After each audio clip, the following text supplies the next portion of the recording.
नमस्कार, जय हिंद दोस्तों। ये हमारी जो 1000 क्वेश्चन की जो सीरीज चली हुई है, उसका ये 9th वीडियो है। प्रत्येक वीडियो की तरह मैं आपको बताना चाहता हूँ कि किसी भी क्वेश्चन को मेरे करने से पहले आप वीडियो को पॉज़ कीजिए और खुद से करके देखिए और फिर मेरे सॉल्यूशन से आप आंसर मैच कीजिए कि आपका आंसर कहाँ तक ठीक है। तो शुरू करते हैं हम अपनी आज की ये वीडियो को। ये पहला ही क्वेश्चन दिया गया है कि एक ऋणदाता धन को 4% प्रति वर्ष की दर से उधार देता है और वर्ष के अंत में ब्याज अदा करता है। अगर वो 6% की दर से और हाफ ईयरली, ठीक है ना, अर्धवार्षिक चक्रवृद्धि ब्याज पर उधार देता है और वर्ष के अंत में ब्याज लेता है, तो एक वर्ष बाद उसे 104 रुपये 50 पैसे का लाभ होता है। उसके द्वारा उधार लिया गया धन कितना है? अब मैं आपसे ये कह दूं कि अगर शुरुआत 4% से 1 साल के लिए है और 6% यदि वार्षिक है तो अर्धवार्षिक रूप से 3% हो जाएगा। अगर अर्धवार्षिक रूप से 3% है तो 6 महीने में 2 बार लगेगा। अगर मैं 2% की 1% बनाना चाहूँ तो आप जानते हैं हम कहते हैं x plus y plus x y बटे 100 से 2% की 1% बनाने के लिए हम कहते हैं, तो मैं कहूँगा ये बन जाएगा 3 और 3 6, ये हो जाएगा 6.09%, ठीक है ना, 6.09%। और वैसे जो है वार्षिक जो है 4% है। तो मैं ये कहूं कि जो उसे लाभ मिलेगा वो 2.09% का लाभ मिलेगा। अगर परसेंटेज में 2.09% है और रुपए दिए गए हैं 104 रुपये 50 पैसे, अगर 104 रुपये 50 पैसे 2.09% है, 2.09% है तो 100% कितना है? तो 100% जो होगा वो प्रिंसिपल होगा, मूलधन होगा। तो मैं कहूंगा ये इससे 50 बार डिवाइड होगा और 50 गुणा 100 कितना आएगा? 5000। ठीक है, नेक्स्ट चलते हैं। किसी 150 मीटर गुणा 100 मीटर आधार वाली एक टंकी में किसी नल से जिसका अनुप्रस्थ परिच्छेद का क्षेत्रफल 2 मीटर गुणा 1.5 मीटर है के द्वारा 15 किलोमीटर प्रति घंटा की गति से जल का प्रवाह होता है, कितने समय में जल 3 मीटर गहरा हो जाएगा? देखिए एक बात समझा दूं मैं पहले, फिर क्वेश्चन को आसानी से करेंगे। कि वो कह रहा है कि एक टैंक है, वो टैंक जो है वो टैंक इस तरह से है कि वो टैंक 150 मीटर और 100 मीटर, 150 मीटर लंबा है, 100 मीटर चौड़ा है, और वो कह रहा है वो 3 मीटर गहराई तक उसमें पानी भर जाना चाहिए। यहाँ तक उसमें 3 मीटर गहराई तक, ऊंचाई तक उसमें पानी भर जाना चाहिए। तो एग्जामिनर हमसे पूछता है कि ऐसा कितने समय में हो जाएगा यदि एक पाइप ऐसा है जिसका जो आगे से मुंह है वो 2 गुणा 1.5 मीटर का है, 2 गुणा 1.5 मीटर का है। अब हम क्या करेंगे कि इसमें जो स्पीड है ये किलोमीटर प्रति घंटा में है, लेकिन ये हमें सब मीटर में दिए गए हैं, तो मैं इसे मीटर प्रति मिनट में बना के 1 मीटर में वो जितना पानी फेंकता है उसके द्वारा इसके आयतन को हम भाग कर देंगे और हम देखेंगे कि वो फिर कितने मिनट में भरा। तो इसलिए हम उससे मिनट से फिर घंटे बना के टाइम निकाल सकते हैं। तो देखते हैं अब हम क्या करेंगे कि सबसे पहले मैं क्या करता हूं कि जो इसका वॉल्यूम होगा वो 150 गुणा 100 और गुणा 3 मीटर, इसका ये आयतन होगा। इस आयतन को मुझे डिवाइड करना है पाइप द्वारा 1 मिनट में फेंके गए पानी से। तो 1 मिनट में पाइप जैसे 15 किलोमीटर प्रति घंटा इसकी स्पीड है, अगर मैं इसे 50/3 से गुणा कर दूं तो ये मीटर प्रति मिनट में बन जाएगा, यानी कि 250 मीटर प्रति मिनट। 250 मीटर प्रति मिनट, 1 मिनट में 250 मीटर लंबे पाइप में जितना पानी आएगा वो उस टैंक में गिर जाएगा। ठीक है, तो यानी कि पाइप का मुहाना जो पाइप का मुंह है वो 2 गुणा 1.5 का है और 1 मिनट में 250 मीटर। तो कुल मिला के हम देखते हैं कि इन दोनों गुना होगी 375 गुणा 750, यानी कि 750 घन मीटर पानी 1 मिनट में फेंका जाएगा। तो अगर मैं 750 से इसे डिवाइड करता हूं तो 75 दूनी 150 होता है, 75 दूनी 150 और 20 दिया 60 मिनट आया। आंसर क्या आया हमारा 60 मिनट यानी 1 घंटा। ठीक है, उम्मीद है ये बात आप लोगों के समझ में आई होगी। ठीक है, नेक्स्ट क्वेश्चन देखते हैं, जल्दी जल्दी करेंगे हम, कोई समय नहीं लेंगे।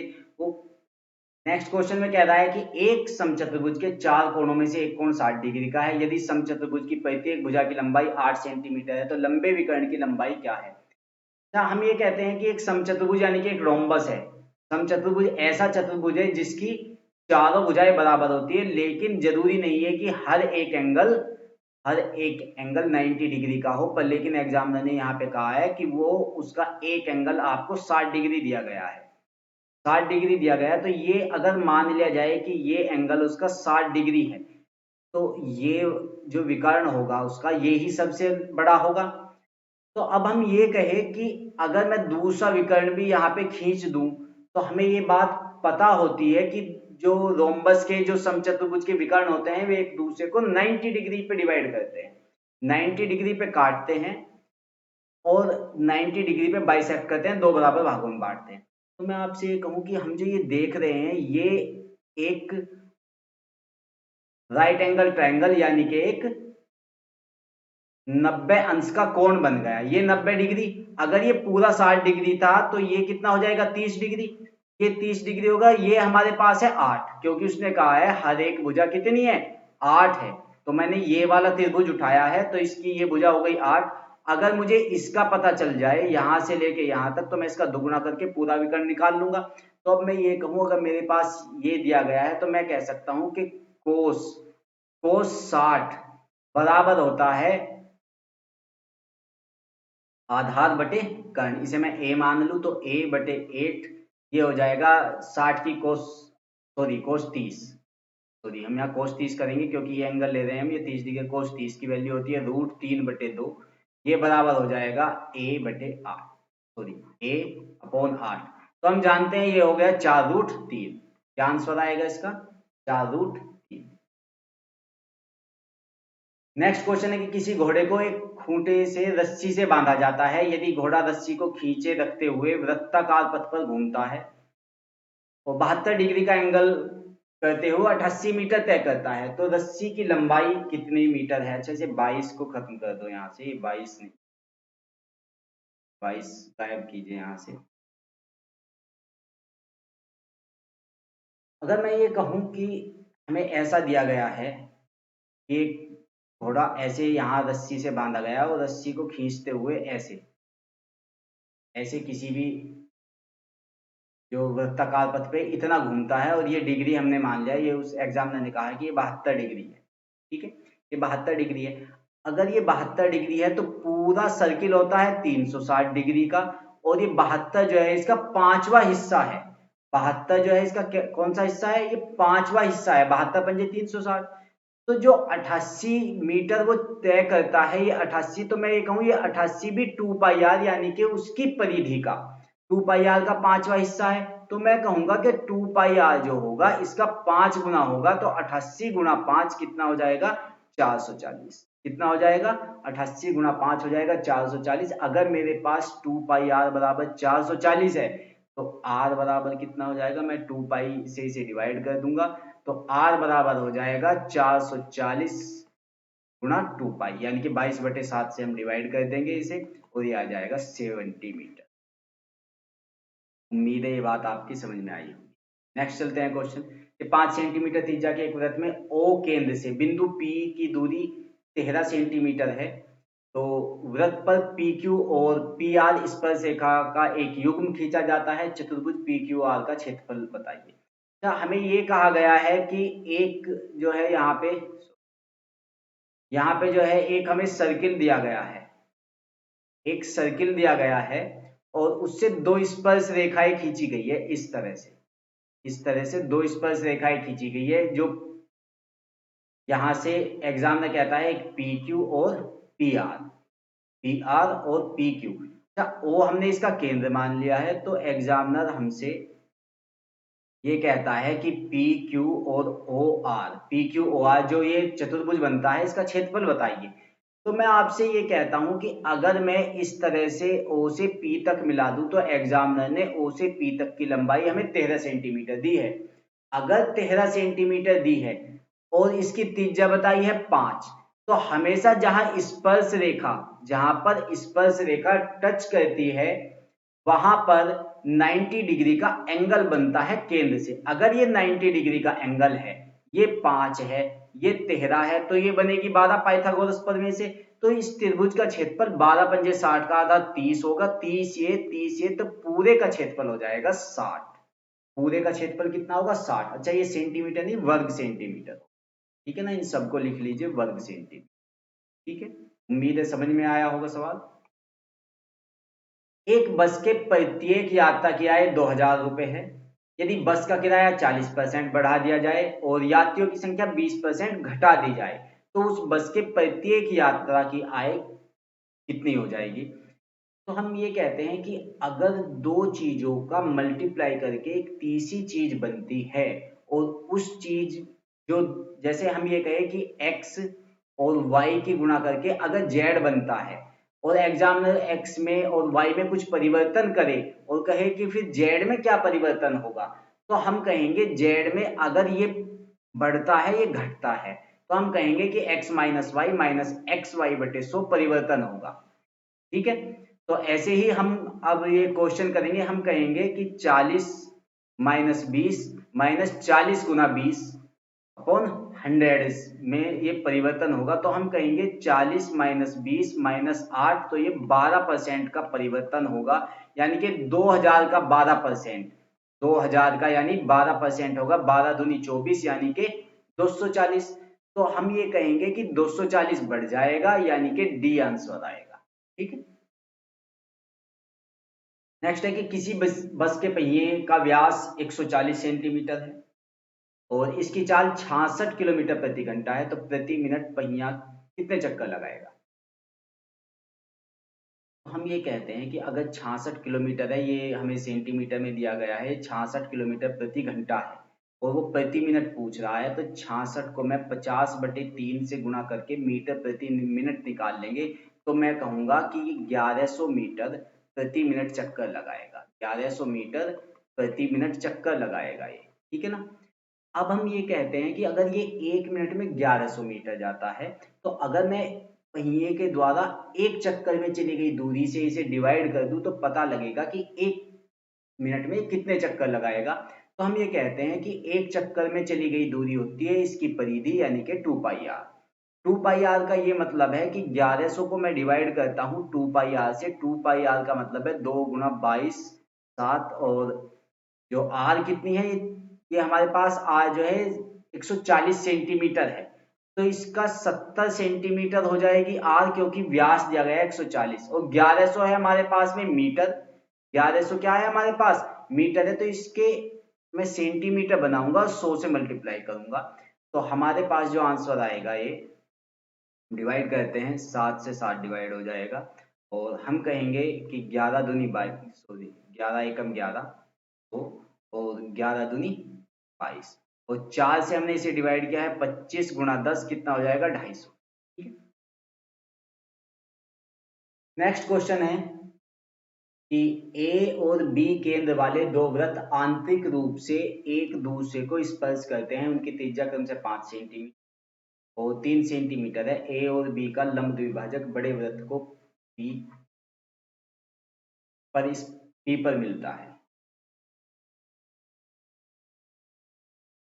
पी पर मिलता है। ठीक है ना, इसे थोड़ा सा मिसप्रिंट हो गया यहाँ पे। बड़े वृत्त को पी पर मिलता है, पीओ की लंबाई ज्ञात की।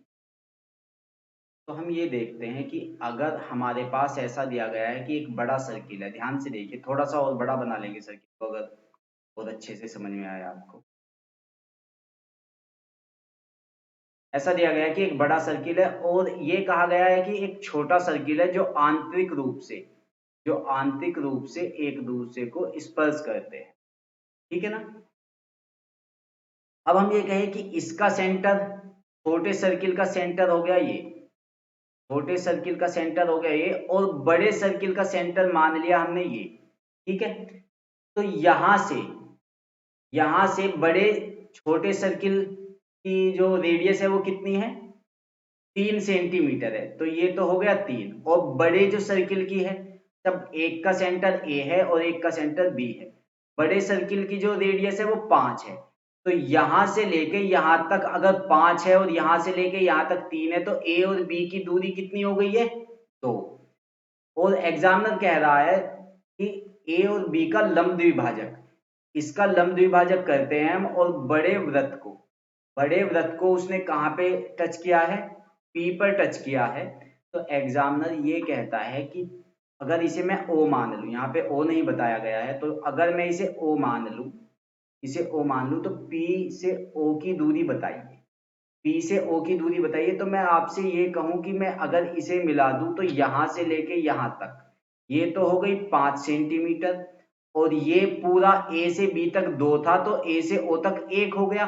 तो हमारे पास ये एक राइट एंगल ट्रायंगल बन गया, जिसकी जो कर्ण है, जो हाइपोटेनस है, ये हमें 5 दिया गया है, ये 1 है, तो हमें ये लंबाई निकालनी है।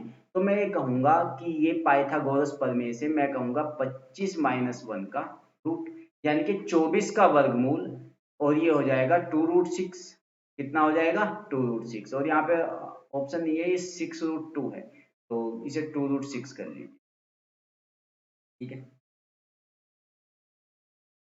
नेक्स्ट क्वेश्चन दिया गया है, ये अलजेब्रा का क्वेश्चन है। तो मैं आपको ये बता दूं कि अगर ऐसा क्वेश्चन आपके सामने कभी आए, तो हम ये कहते हैं कि अगर ऐसा क्वेश्चन है, तो हम ऐसे क्वेश्चन को सिमिलैरिटी से कर सकते हैं कि x बराबर y बराबर z हो जाए। जहाँ पे सिमिलैरिटी दिखाई दे रही हो, हमें सभी एक से दिखाई दे, वहां पे x बराबर y बराबर z का कंसेप्ट लगता है। हम अलजेब्रा का चैप्टर लेके आएंगे, तब हम सिमिलैरिटी वाले क्वेश्चन कराएंगे, तो हम x बराबर y बराबर z का यहाँ पे कंसेप्ट लगा दिया जाए अगर, तो हम ये कहेंगे कि अगर x बराबर y बराबर z है, तो यहाँ पे हम देखते हैं कि सभी को अगर मैं x मान लूं, तो ये कितना बन गया, ये 0 हो गया, तो ऊपर कितना हो गया एक्स स्क्वायर, और नीचे कितना हो जाएगा x, और ये भी x, ये भी x, ये भी x, 2x का होल स्क्वायर यानी कि 4x square, minus x square यानी कि 3x। ठीक है ना, तो ये 1/3 बन जाएगा, ये भी 1/3, ये भी 1/3, और ये भी 1/3। ठीक है ना, 1/3, 1/3 और 1/3 मिलके बनेंगे 3/3, और ये आंसर आएगा 1। ये आंसर कितना आएगा, 1 आंसर आएगा। अगर इसे आप क्वेश्चन को विस्तार से करना चाहते हैं, तो फिर भी देखिए ध्यान से, अगर आपको ये बात अच्छी नहीं लगती, तो आप इस क्वेश्चन को विस्तार से कीजिए। देखते हैं कैसे करोगे आप। हम इस क्वेश्चन को ऐसे करेंगे कि इसे ए स्क्वायर माइनस बी स्क्वायर का फॉर्मूला खोलते हैं। अगर ऊपर वाले को हम ऐसे करते हैं कि एक्स ए स्क्वायर माइनस, एक बार ए प्लस बी और एक बार a minus b, x minus, हम करेंगे, सॉरी, हम इसे करेंगे x minus y plus z, एक बार a माइनस बी से, और दूसरी बार हो जाएगा x plus y minus z. ठीक है, और ऐसे ही नीचे जो हो जाएगा, ये हो जाएगा x plus z minus y एक बार, और एक बार हो जाएगा x plus y plus z. ठीक है, और फिर इसे हम करेंगे ऐसे ही, सेकंड वाले को इसे करेंगे y minus x plus z एक बार, और दूसरी बार ये हो जाएगा y plus x minus z. ठीक है, और नीचे हो जाएगा x plus y minus z, और एक बार हो जाएगा ये y, sorry, x plus y plus z. ठीक है, प्लस ये आपको यहाँ मेरे पीछे आ जाए, तो मैं यहाँ पे लिखता हूँ उसे, ये हो जाएगा, ये हो जाएगा z minus x plus y. ठीक है ना,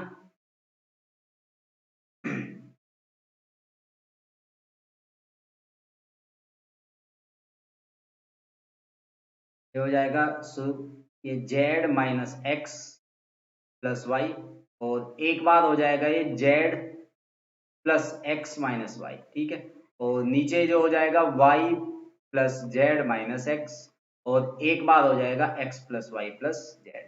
तो हम ये देखते हैं कि ये जो दिया गया है, देखिए ध्यान से, y plus z minus x है, तो ये y plus z minus x, ये इससे डिवाइड हो गया।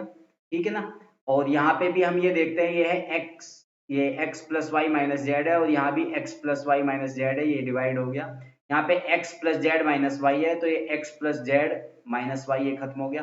तो जो ऊपर बचे हैं, ऊपर जो हमारे पास बचा है वो बचा है x plus y minus z, और फिर ये है plus y minus x plus z, और फिर जो बचा है ये वाला, ये है z plus x minus y. तो हम ये देखते हैं कि यहाँ नीचे बचा है x plus y plus z, तो ऊपर जो हम देखते हैं कि y से y कट जाएगा, x से x कट जाएगा और z से z कट जाएगा, तो ऊपर भी बचता है x plus y plus z और नीचे भी बचेगा x plus y plus z. ये इतना बड़ा सवाल होगा जो आपको विस्तार से करना है।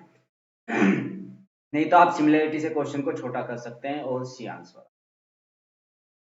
नेक्स्ट चलते हैं। नेक्स्ट क्वेश्चन है हमारे पास कि रूट 8 प्लस 3 रूट दिया गया है 32 और 3 रूट 128 है और 4 रूट 72 दिया गया है, और हमारे पास रूट 2 की वैल्यू दी गई है। अगर हमारे पास रूट 2 की वैल्यू है तो इन्हें सबको हमें रूट 2 में ही चेंज करना पड़ेगा, रूट 2 में ही चेंज करना पड़ेगा। जैसे मैं रूट 8 को कह सकता हूँ 2 रूट 2, कितना कह सकता हूँ मैं, 2 रूट 2। रूट 32 को हम कह सकते हैं, रूट 32 को हम लिखेंगे, ये 16 दूनी 32 होता है, यानी कि 4 रूट 2, और 4 की गुणा 3 में होगी तो 4 तिया 12 रूट 2, ठीक है। फिर माइनस है 128 को मैं लिख सकता हूँ 8 रूट 2, और 8 की गुणा 3 में होगी तो 24 रूट 2, ठीक है ना। और ऐसे ही मैं 4 रूट 72 को भी लिखूंगा 24 रूट, ठीक है। ये इससे खत्म हो जाएगा, 12 2 14, और रूट 2 की वैल्यू कितनी है 1.414, और इसकी हम मल्टीप्लाई करेंगे, ये आ जाएगा 14 का 56 और 14 19 और 56 और 1 57 और 14 कम 14 19, ये क्या आ जाएगा, ए ऑप्शन आएगा 9.79 से, ठीक है।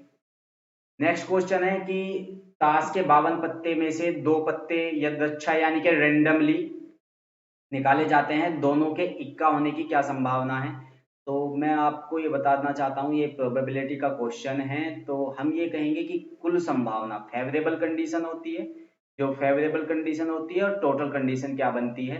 तो हम ये कहेंगे कि फेवरेबल कंडीशन तो ये है कि 2 पत्ते निकाले जाएंगे और इक्के होते हैं हमारे पास में 4, तो 4 में से 2 निकाले जाएंगे, और ये जो हम देखते हैं ये 52 में से, हमें 52 में से टोटल कितने निकालने हैं, 52 में से 2 निकालने हैं, ठीक है ना। यदि आप इस सॉल्यूशन को आप करेंगे, इसे हल करेंगे, इसे सॉल्व करेंगे, तो ये जो आपका आएगा ये आएगा 1/221, 1/221, ये मैंने आपको बता दिया है, या आप कॉम्बिनेशन को इसे सॉल्व कर लेना, ठीक है ना। ये हमने आपको बताया हुआ है कि 4c2, एक बार थोड़ा सा और बता दूं, 4c2 का हो जाएगा फैक्टोरियल 4 अपॉन में फैक्टोरियल 2 और मल्टीप्लाई 4 माइनस फैक्टोरियल 2, ठीक है ना।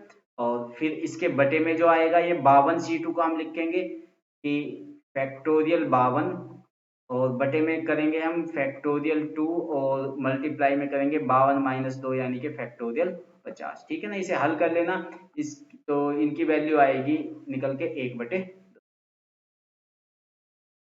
नेक्स्ट क्वेश्चन है कि किसी कक्षा में m लड़कों की जो आयु का औसत है वो a है, और n लड़कों की जो औसत आयु है वो b वर्ष है, तो शेष लड़कों की औसत आयु कितनी है। तो m में से हम n लड़कों की टोटल एज घटा दें और जो बचे हुए बच्चे हैं उनसे डिवाइड कर दे तो एवरेज निकल के आएगा। तो मैं ये कहूं कि m लड़कों की औसत आयु a है, तो टोटल कितनी होगी ma, और n लड़कों की औसत आयु b वर्ष है, तो कितनी हो गई nb। तो ma से nb घटा दिया हमने, तो ये टोटल एज हो गई शेष बच्चों, ठीक है ना। शेष लड़कों की औसत आयु टोटल आयु हो गई, और जो शेष बच्चे बचे हैं वे कितने बचे हैं, m माइनस n बचे हैं, और यही आंसर हो, ठीक है ना, ma माइनस nb बटे m minus n। Next question चलते हैं कि 5 लगातार प्राकृत संख्याओं का औसत m है, यदि अगले 3 प्राकृत संख्याओं को और मिला दिया जाए तो 8 संख्याएं हो जाएगी, तो औसत कितना अधिक हो जाएगा। तो मैं आपको बता दूं कि जितनी भी यदि लगातार संख्याएं आई हुई है, जितनी भी संख्याएं शामिल की जाती है तो एवरेज उसका आधा बढ़ जाता है। जैसे मैं कहूं कि संख्याएं अगर 2 शामिल की जाएगी, 2 संख्याएं शामिल की जाएगी तो एवरेज 1 बढ़ जाएगा, 4 संख्याएं शामिल की जाएगी तो एवरेज 2 बढ़ जाएगा, 3 शामिल की जाएगी तो एवरेज 1.5 बढ़ जाएगा। इसका आंसर ये आएगा, ठीक है।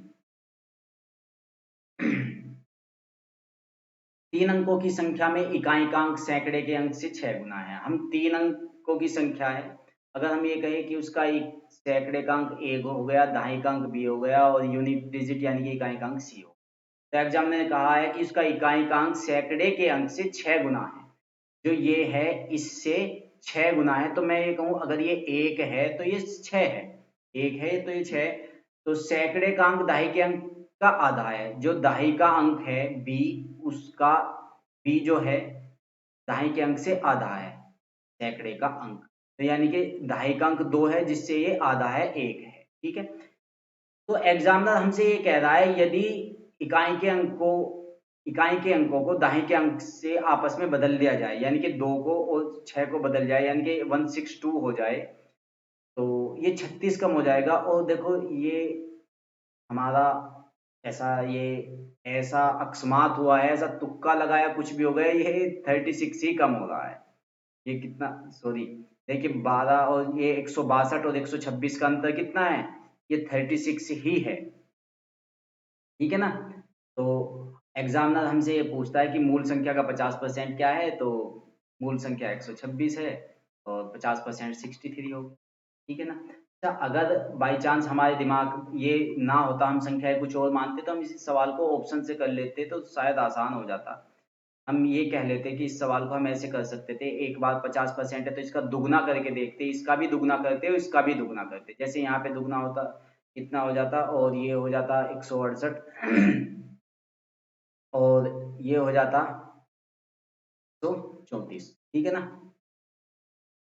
तो अब हम ये करते कि इनके अंक बदल के देखते और देखते क्या उनमें 36 का अंतर है। यदि ये 36 का अंतर, जैसे ये 8 6 हो जाता, तो ये 36 का अंतर नहीं होता, केवल अंतर 36 का इसमें ही आएगा और यही आंसर।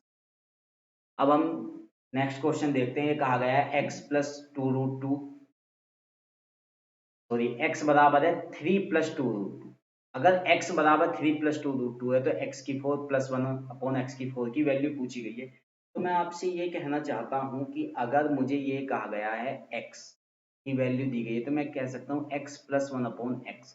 अगर x बराबर है 3 प्लस टू रूट टू, तो 1 अपॉन एक्स इसका उल्टा हो जाएगा, मैं कहूंगा ये होगा 3 माइनस टू। ठीक है ना, क्योंकि एक का अंतर आता है 3 और टू में, यानी कि रूट 9 और रूट 8 में 1 का अंतर है, तो हम ये कहेंगे कि x प्लस 1 अपॉन एक्स 3 और 3 कितना हो गया 6। और ये हम जानते हैं कि x square plus one upon x square बराबर हो जाएगा 6 छंग 36 माइनस 2 34, और इसका एक बार और स्क्वायर करेंगे तो x की 4 प्लस 1 अपॉन एक्स की 4 बराबर हो जाएगा 34 का स्क्वायर माइनस 2 यानी कि 1154 कितना हो जाएगा। ठीक है, क्योंकि 34 का स्क्वायर होता है 1156, और 1156 माइनस 2 कितना हो जाएगा 1100।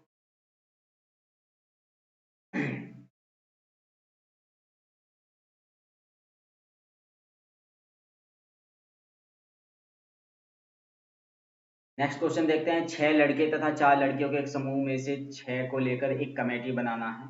यह कितने तरह से बनाई जा सकती है, जिसमें 2 लड़कियां हों या कम से कम 2 लड़कियां हों।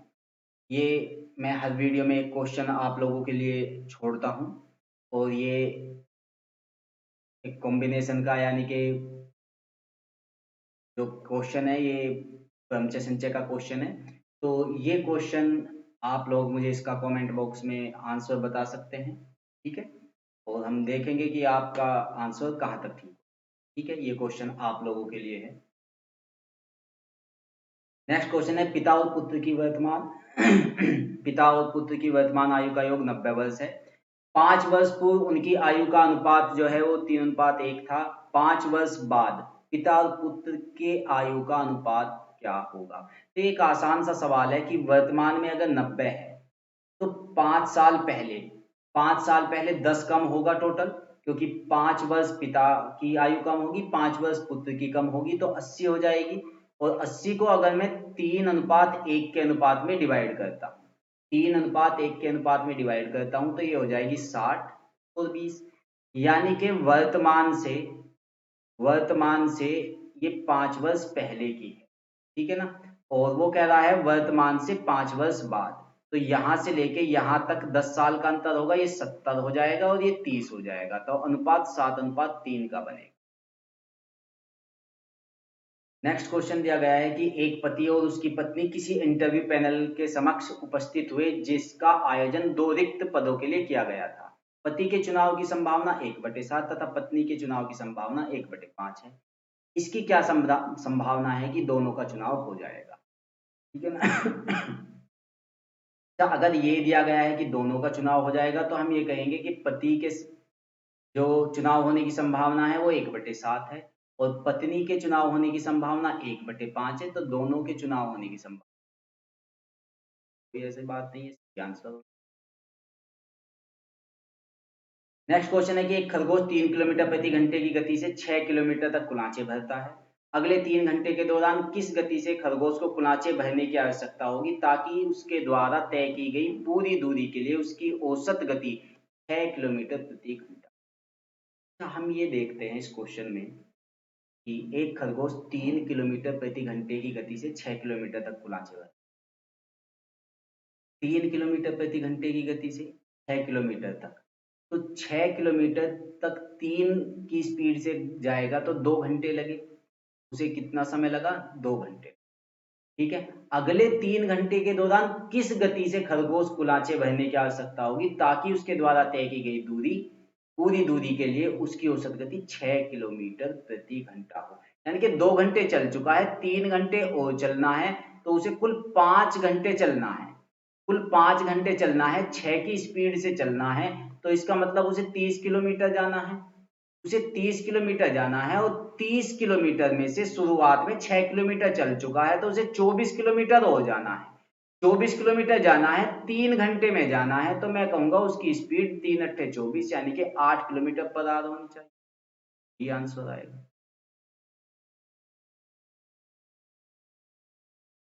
नेक्स्ट क्वेश्चन है आपके सामने कि किशोर कुल दूरी का 2/5 कार द्वारा तय करता है, 8/15 साइकिल द्वारा और शेष दूरी को 6 किलोमीटर प्रति घंटे के हिसाब से चलकर 40 मिनट में तय करता है। उसके द्वारा तय की गई कुल दूरी कितनी है? तो हम ये देख रहे हैं कि 2/5 दूरी तय कर चुका है और फिर वो 8/15 दूरी तय कर चुका है, तो ये दूरी टोटल हो गई 4/15। कितनी दूरी हो गई टोटल? 4/15, सॉरी 14/15 हो गई है ये, 5 या 15, 8 6 14/15 हो गई है ये। तो अगर ये 14/15 दूरी हो गई है तो बची कितनी? 15 में से 14 हो गई तो 1/15 बची, ये शेष दूरी है। अब इस दूरी को तय करना है उसे, तो एग्जामिनर हमसे ये कह रहा है कि 6 किलोमीटर प्रति घंटे के हिसाब से चलकर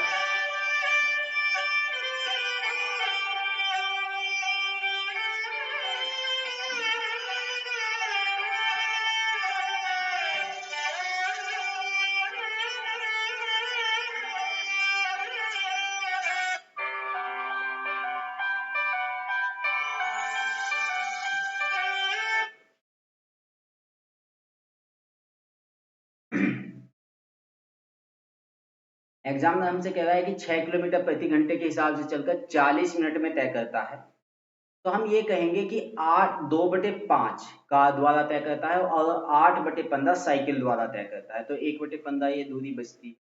तो 6 किलोमीटर प्रति घंटे के हिसाब से चलकर 40 मिनट में, अगर 6 किलोमीटर प्रति घंटे के हिसाब से यानी कि 60 मिनट में 6 किलोमीटर जाएगा, तो 40 मिनट में वो जाएगा 4 किलोमीटर, 40 मिनट में 4 किलोमीटर जाएगा और बची कितनी दूरी है? 1/15, तो 1/15 अगर 4 किलोमीटर है तो पूरी दूरी हो जाएगी 15 चौका 60 यानी कि 60 किलोमीटर। तो थैंक यू वेरी मच, और ये हमारी आज की जो वीडियो है कंप्लीट हुई, उम्मीद है आप लोगों को अच्छी लगी होगी। मिलते हैं नेक्स्ट वीडियो में, तब तक के लिए नमस्कार।